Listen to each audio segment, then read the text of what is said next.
Your vote is not a tool for vengeance. It's your secret license to efficient leadership. Register today as a voter by ensuring you have a national identity card. That is the only tool at your disposal. Welcome to the bold analysis. The reason why I didn't rush to analyze Nyon'go's hard-hitting letter on President Ruto's regime is because I was waiting for reaction, and my instincts were clear that the gist of it all will be on how Kenya Kwanza will react. The broad-based thing should be closed, disbanded, and everybody to go back to factory settings. The whole posturing about economic justice and unity agenda is not something that is on the table. And it's not going to be achieved by that. If we don't need a broad-based arrangement for resources to be shared equally. We already have 2010 constitution. So instead of posturing, let's just follow the constitution. And the constitution prescribed what exactly needed to be done.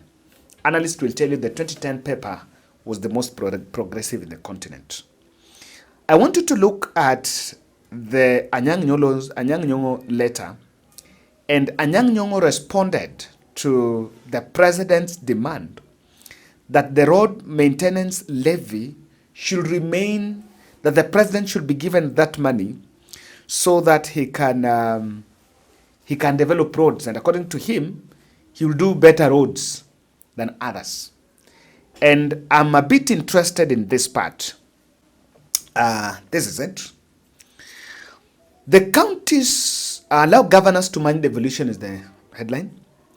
Kenya, this is in reference to the ongoing debate sparked between county governments and the national government over the maintenance of roads funds. The Kenya Urban Roads Authority Kura and Kenya Rural Roads Authority Kera need not to exist if the national government is prepared to fully implement devolution.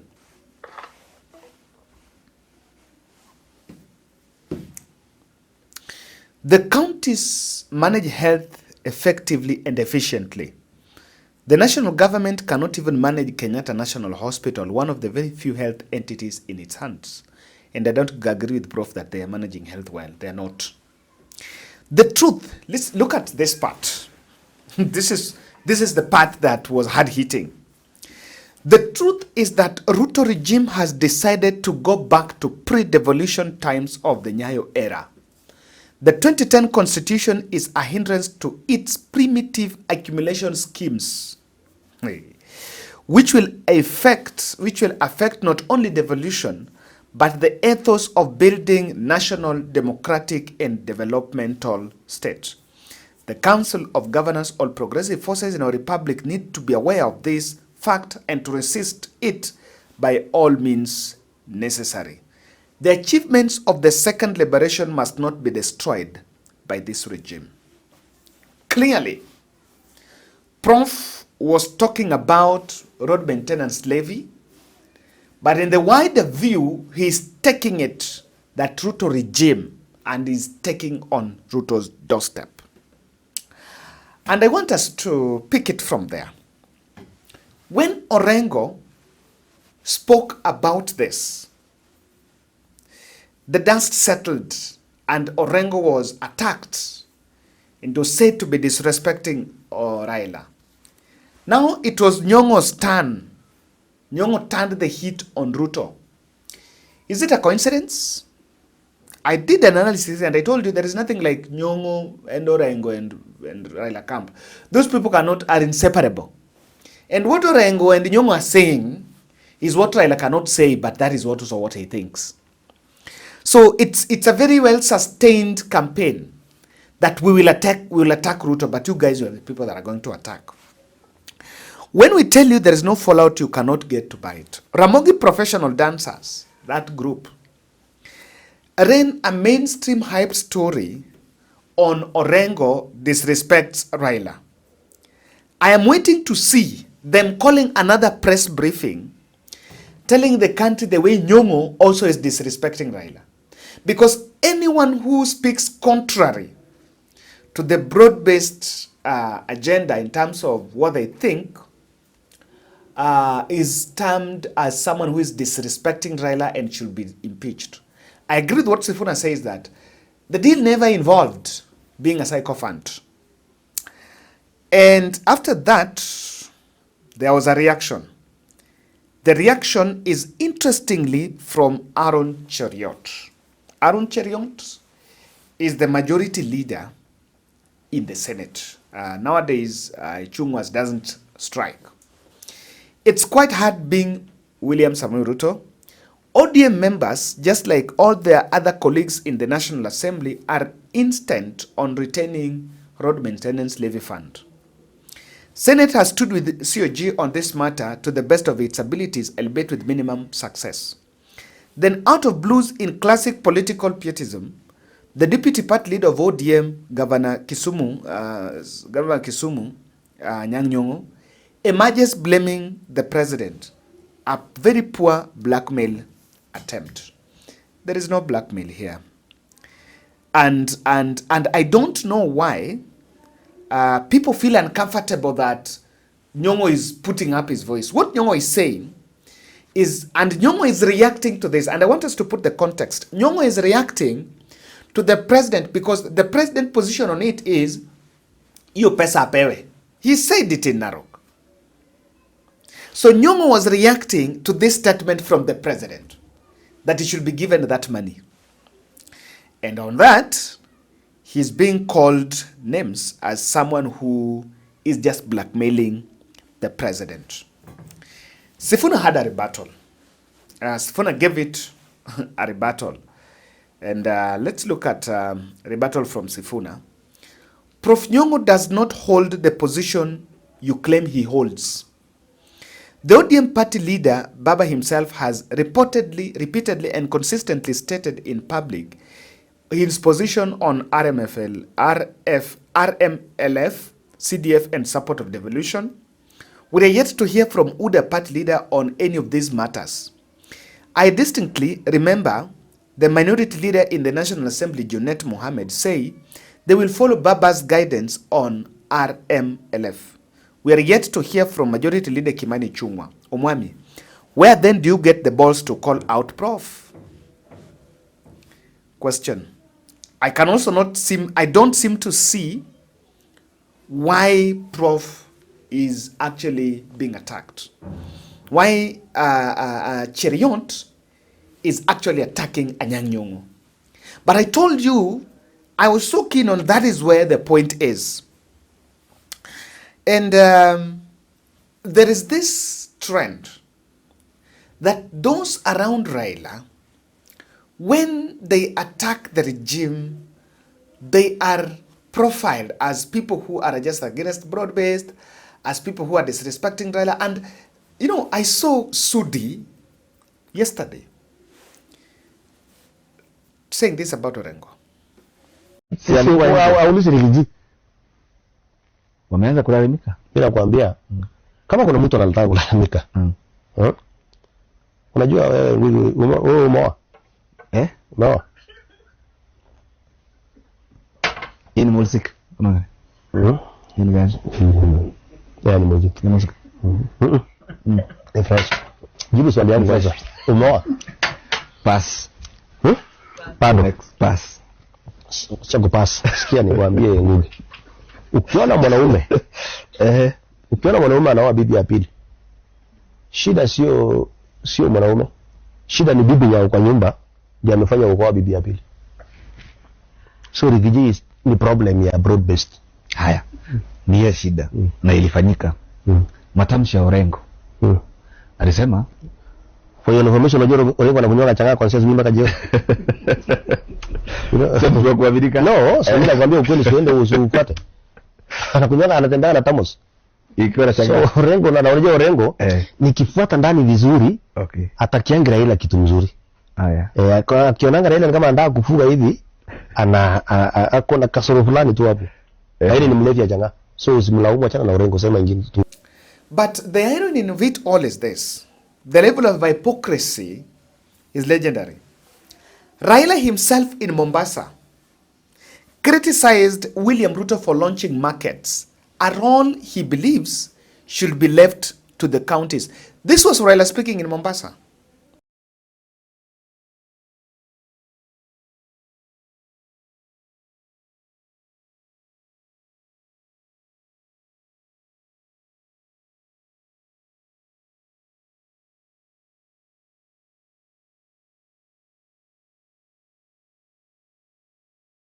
Majengo zingine ambazo zimejengwa ambazo ziko kombo na kadhalika. Lakini mimi nasema kitu muhimu zaidi ni kuheshimu katiba. Shida tuliko nayo ya kwamba wengi serikali ya juu na hata bunge haheshimu katiba. Ndio sababu tuko na shida. Hapa kuna zile services ambazo zimekuwa zimegatuliwa. Upande wa elimu haijagatuliwa, lakini matibabu imegatuliwa. Mambo ya miundo msingi imegatuliwa. Mambo ya ukulima imegatuliwa na kadhalika. Lakini pesa inabaki Nairobi. Sababu gani serikali ya Nairobi ije hapa kujenga soko Mombasa? Soko ya Mombasa nataka ijengwe na county government ya Mombasa. Lakini wameweka pesa kule, unapigia sasa makofi ati wanakuja kujenga nyinyi soko. Kwa sababu gani? Wange pesa hiyo ingekuja hapa kwa mkononi ya bwana Abdul Samad hapa. Ajenge na soko, sio? After Raila spoke, I never saw the Ruto regime attacking Raila Odinga. They were quiet. But Nyon'go, Orengo, Sifuna, I can still tell you, there is nothing like a fallout. In fact, the headline generating team that were generating the narrative of Raila, Orengo fallout, should they now come and generate Nyon'go, Raila fallout? Come on. And what this is supposed to tell you is that ODM and the Raila team are not bodying that broad-based thing. Hii familia hii moja hii, kuna wakati mababa zetu walisanya pesa ya kampuni ya molasses, wakidanganywa wanaenda kupata shares hapo, wakanunua hiyo kampuni. Ilikuwaje hiyo kampuni ilikuja ikakuwa ya one family? What happened? Hiyo kampuni ikakuwa ya one family, and you know that family very well. Baadaye wakakuja wakaiuza tena. Uone hiyo ni kutumia watu vibaya. Yani watu waende wasanye pesa. My father told me that my son, I contributed 5,000 to buy shares in that company, but the end of it ikakuwa ya one family, affair of one family. Hiyo ni kutumia watu kwa njia mbaya, na hiyo kampuni ingewekwa kwa njia vizuri yenye naushika kila Jaluo, watu wangepata ajira hapo mbaya sana, na tungekuwa na hiyo maskini yenye tuko nayo Nyanza. Hatungekuwa nayo, because hapo tungekuwa tumeajiri wakulima. Hapo tungekuwa tumeajiri watu wa bodaboda wenye wanapeleka farmers kwa factory. Hapo tungekuwa na watu wengi sana. Ilikuwaje hii kitu ikakuwa ya one family affair mpaka ikakuja ikauzwa? Hakuna industry mzuri yenye imewahi fanya vizuri Luo Nyanza, because tunawekanga development na siasa. This family wakiona mtu ameleta industry pale, investor amekuja pale, anaenda anapewa demands mingi sana. Akikosa kufanya, anaorganiziwa magoons, wanaenda wanamfrustrate. Tena we as Luo, sisi ndo tunatumewa, tunaenda tunamfrustrate, tunafukuza development. Why? Kuna mtu anaitwa Rafael Tuju. Rafael Tuju alileta mobile clinics. Kama nataka niwaambie, we are the enemy of progress, we ourselves. This family walikuja wakasema mambo mingi sana kwa Rafael Tuju. We ended up tukachoma mpaka hizo mobile clinics, tukachoma hadi kwake, hadi kwa mama yake, tuka frustrate this man mwenye alikuwa alete maendeleo, because Tuju alikuwa mtu wa maendeleo. Ilikuwaje? So ni sisi kama Wajaluo, wale, mimi naongea na generation yangu, my generation. I'm still young and I want to educate young people of Luo Nyanza like me, whether you are in a university, whether you are outside of this country, whether you are in colleges, everywhere, ama huko nyumbani. I want you to spread this gospel. We need change in our region, and change must come when we do away with this supremacy of this one family. That is what we need, and we have to fight it. I know it is not easy, it is difficult. Sometimes we will even lose our life, but better we lose our life, but change imekuja. So let us have a serious conversation with the image in the mirror. Kama tunataka kuishi kwa maisha ya umaskini, tuendelee na hii family. Nyon'go even wrote another letter. He did another letter and he responded to, this time round he was responding to Kajwang. Kajwang had said that counties should be reduced to I don't know, 13. He said, why I disagree with Kajwang. My friend and Honorable Senator Moses Kajwang recently gave a powerful political speech. While speaking in Homa Bay, he expressed dissatisfaction with the number of county governments and suggested that the number be reduced from 47 to 13. I don't think Honorable Kajwang's idea will help. It is a knee-jerk reaction of an accountant mesmerized by the game of easy calculation of figures. At dawn of devolution, there were several proposals regarding how many counties were needed and appropriate for this nation. These reasons need to be considered before throwing numbers into the vague marketplace of proposals. I don't agree with Prof that reducing the counties to 13 is a wrong idea. I may not have an idea about the number to 13. For me, if you ask me, probably I would take it to 10. 13 is even much. Why? The counties are actually employment bureaus. Number one, they are employment bureaus. The kind of recurrent expenditure being spent by the county governments is too much. The money being spent on buildings, governor's residence, governor's office, deputy governor's office, blah, blah. There is a lot of money that is going into non-development because of those numbers. Number two, the other factor is that we have the devolution. There are only areas, the areas that have not moved even an inch, 10 years in devolution. And I hold that position. But then, I was showing you that other reaction to Kajwang to tell you that it is possible for people to react. The ground is hostile for Odinga. It can't work. Hey, I've been sharing you videos of this gentleman. He's back again. And from me, this is what I see. Nyon'go attacking after Orengo. The next day it will be Sifuna and another one. But then even Caleb Amisi is tweeting about how broad-based government is misbehaving. And I've not had anyone telling Caleb Amisi that is disrespecting Raila. This is the reality and this is it. Raila is taking stock of his exit laundry list.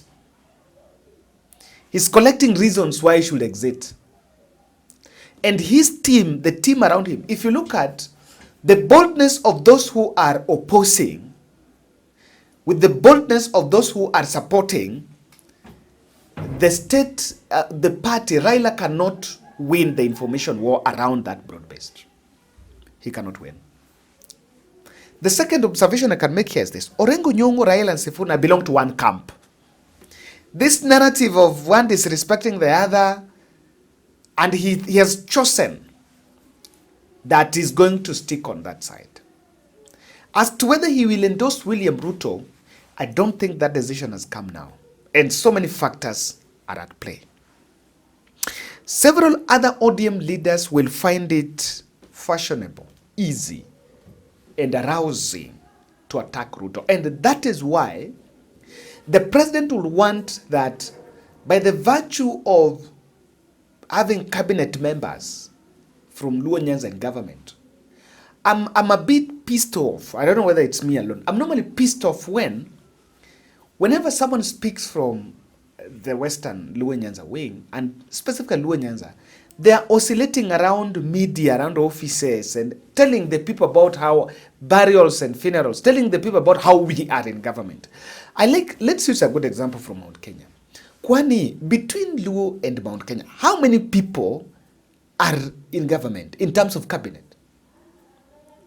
Kikuyus in cabinet and Luo's in cabinet, nani ni wengi. And in Mount Kenya, isn't William Ruto facing a big opposition? Why aren't the cabinet secretaries oscillating in funerals, telling the people about wakondani, wakondani, wakondani?